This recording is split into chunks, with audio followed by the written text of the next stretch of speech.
প্রথমেই মনে রাখা দরকার, সব স্বপ্নের ব্যাখ্যা হয় না। নবী সাল্লাল্লাহু আলাইহি ওয়াসাল্লাম বলেছেন, স্বপ্ন তিন প্রকার: কারো কাছে শয়তানের কুমন্ত্রণা, কারো মনে যা ঘোরে তার প্রতিফলন, আর একটি আল্লাহর পক্ষ থেকে সুসংবাদ। তাই প্রতিটি স্বপ্নকে ধর্মীয় ইঙ্গিত ভেবে সিদ্ধান্ত নেওয়া ঠিক নয়। আকিকার গোশত পাওয়া সাধারণত একটি ইতিবাচক ও কল্যাণের ইঙ্গিত হিসেবে ব্যাখ্যা করা হয়, বিশেষ করে যখন তা আত্মীয়ের বাড়ি থেকে পাওয়া দেখা যায়।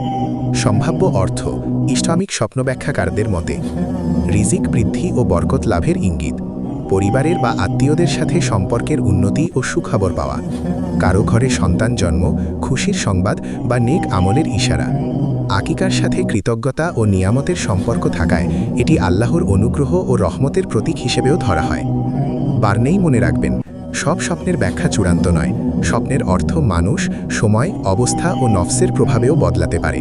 তাই ভালো অর্থের স্বপ্ন দেখলে আলহামদুলিল্লাহ বলুন, সদকা করুন, আল্লাহর কাছে কল্যাণ প্রার্থনা করুন।